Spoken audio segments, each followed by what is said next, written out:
बिस्मिल्लाहिर्रहमानिर्रहीम।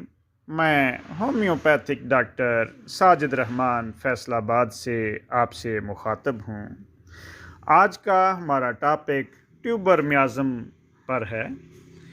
ट्यूबर मियाज़म हड्डियों पर असर करता है। इसमें हड्डियाँ जो है सीने की हड्डियाँ वो लाइक ए पिजन, एक कबूतर की तरह होती हैं। सीना जकड़ा हुआ होता है, हड्डियां बाहर निकली हुई होती हैं।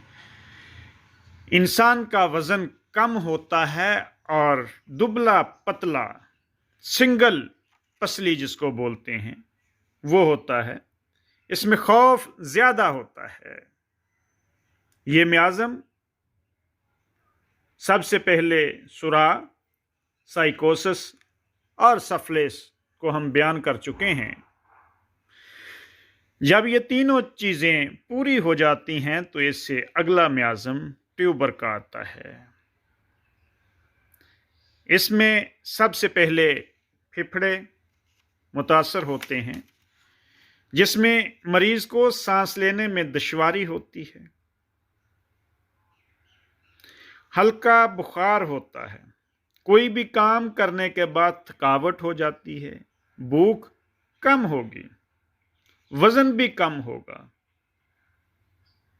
लेकिन ये हर वक्त खाता पीता रहेगा। यानी कोई भी चीज लेके खा ली और वजन इसका कम होगा, सूखता जाएगा, कोई चीज लगेगी नहीं। यानी कोई भी चीज जब खाएगा तो उसके जिस्म पर वो असर नहीं करती और वो सूखता चला जाता है। फिर लोग कहते हैं कि ये खाता पीता तो अच्छा है लेकिन इसको लगता नहीं। खांसी ज्यादा आती है। अगर खांसी 1 माह से ज्यादा रहे तो फिर इसका टेस्ट करवाना चाहिए। अगर इससे पहले खत्म हो जाती है तो फिर टेस्ट की जरूरत नहीं है। ट्यूबर का मतलब यही नहीं है कि ये फेफड़ों पे असर करती है। फेफड़ों की इसकी पहली कैफियत है, इसके बाद ये जिस्म के बाकी हिस्सों पर असर करती है, हड्डियों को खोखला कर देती है, हड्डियों को सिकुड़ जाती हैं, हड्डियां कमज़ोर हो जाती हैं और उन पे मांस ख़त्म हो जाता है, इंसान सिंगल पसली हो जाता है। इस मुआशरे में हमारे आप इर्द गिर्द अगर देखें तो आपको बहुत सारे कमज़ोर दुबले पतले लड़खड़ाते हुए नजर आएंगे। जिस तरह नशई लड़खड़ाता है यानी सिंगल पसली होता है, इसी तरीके यानी जब वो एंड वाली स्टेज पे पहुंच जाता है तो तब सिंगल पसली होता है, पहले वो में भी मजबूत हो। इसी तरीके से ट्यूबर का मरीज जो है वो सिंगल पसली, कमजोर, लड़खड़ाता हुआ और लंबे कद का होता है। बाज़ कद छोटा भी होता है लेकिन मोस्टली लंबे कद का होता है। यह मर्ज हड्डियों को मुतासर करती है, यानी हड्डियां कमजोर हो जाती हैं। मैदे को मुतासर करती है, मैदे में मैदे का कैंसर, जिगर का कैंसर हो जाता है। यूट्रस को मुतासर करती है, जिसमें 18 का मसला हो उसमें यूट्रस पे भी ये हमला करती है और यूट्रस को भी ट्यूबर का मसला हो जाता है। जिसमें पीसीओ, पॉलीसिस्ट ओवरी, फेब्राइड ट्यूमर वगैरह और फलोपियन ट्यूब का बंद होना भी इसके जुमरे में आता है। गुर्दों में एल्ब्यूमिन और प्रोटीन ज्यादा आना शुरू हो जाती है। अगर टेस्ट कराया जाए तो ये दोनों चीजें बढ़ी हुई होती हैं, जिससे गुर्दों को भी ट्यूबर का मसला हो जाता है। ऐसे बच्चे जो पैदा होते ही हर्निया का जिनको मसला हो जाए वो भी ट्यूबर के पेशेंट होते हैं। अगर आप उनके वालिदैन को चेक करें तो उनमें सोजाक और साइकोसिस वगैरह होगा और उनमें कोई चीज़ बड़ी हुई होगी। उनकी वालदा के जो निचले वाले लब हैं वो बड़े हुए होंगे या मोके होंगे, तो ये उसकी अगली शक्ल आ जाती है, यानी ये बच्चों में पैदाइशी हर्निया में शिफ्ट हो जाती है। नज़र की कमज़ोरी होती है। ऐसे बच्चे जिनकी नज़र कमज़ोर हो या बींगापन हो, यानी उनकी एक आंख बड़ी हो जाए और या टेढ़ी हो जाए, वो भी इसके ज़ुमरे में आते हैं। ट्यूबर के मरीज के नाखून हसीन, चमकदार, उभरे हुए और बड़े मजबूत होते हैं। इसके नाखून जल्दी बढ़ जाते हैं। इसका बच्चा बहुत ही गुस्से वाला होता है, घर से भाग जाता है यानी लेट आता है। वालिदैन कहते हैं इधर आओ, तो ये घर से भाग जाता है और शाम को लेट नाइट घर आता है या बगैर बताए घर से चला जाता है। यह किसी की मदाखलत पसंद नहीं करता, अपनी मन मर्जी करता है। इस बच्चे को मारें तो ये चारपाई के नीचे अंदर चला जाता है, दरवाजा अंदर से बंद कर लेता है। कोई भी काम जो इसके जुम्मे लगाएं ये करके आता है, या जिस काम से इसको रोकें ये वही काम करता है। बच्चे को माँ कहती है बेटा आपने बाहर नहीं जाना, तो ये बाहर जाएगा। माँ कहेगी बेटा आपने फलां के साथ नहीं जाना, तो ये उसी के साथ जाएगा। माँ कहेगी बेटा आपने चिप्स नहीं खानी, तो ये चिप्स खाएगा। जिस चीज़ से भी इसको मना करेंगे ये वही काम करेगा।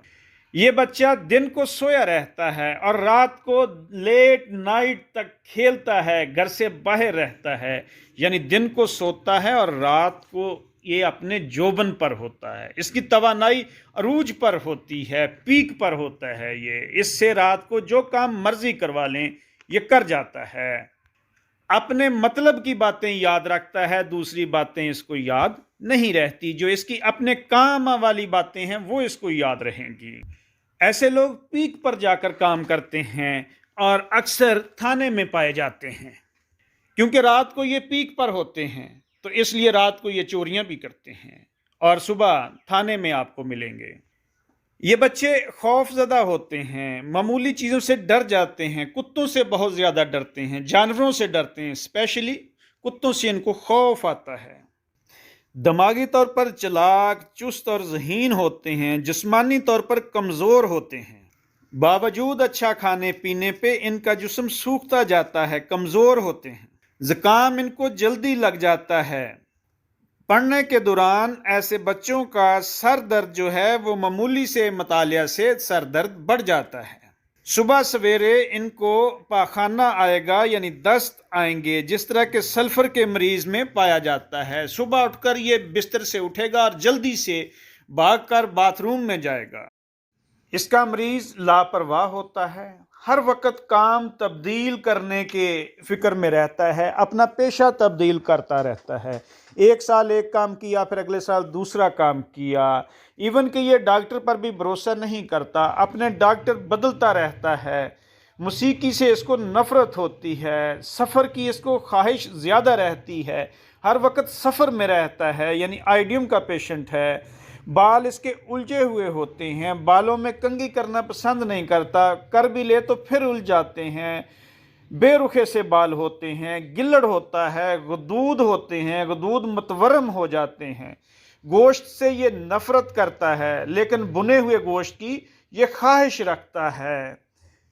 ऐसे मरीज़ के नक्श नैन तेज़ तिरछे, जो नाक जो है वो नोकदार होता है, गर्दन लंबी होती है, और ये मरीज़ जो है इसके कंधों का झुकाव आगे की तरफ होता है। बचपन में अगर इसको कोई भी खिलौना लेके दिया जाए तो ये खिलौना मार्केट से लेके जब आता है, बल्कि वहाँ पर ज़िद करना शुरू कर देता है कि मैंने यही खिलौना लेना है। वालिदैन से ज़िद करता है और वो खिलौना ले आता है। इस खिलौने की लाइफ कितनी होती है, जब घर आके उससे खेलता है तो आके ही उसका अलग-अलग कर देता है। गाड़ी है तो उसके टायर अलग, मशीन अलग और गरारियाँ अलग और उसके सेल अलग कर देता है, तोड़ फोड़ देता है। ज़्यादा देर नहीं निकालता, कम अरसे में ही उनको तोड़ देता है। अब इसकी होम्योपैथिक मेडिसिन आपको बताते हैं। सबसे पहली रेमेडी ट्यूबरक्लिनियम, बेसिलिनियम, लाइकोपोडियम और फास्फोरस, सलेशिया और चैलिडोनियम इसमें सबसे टॉप की मेडिसिन जानी जाती हैं। और इनमें दो ही मेडिसिन जो पहले मैंने जिक्र किया, ट्यूबरक्लिनियम और बेसिलिनियम, टॉप की मेडिसिन है जो कि हाई पोटेंसी में दी जाती हैं। शुक्रिया।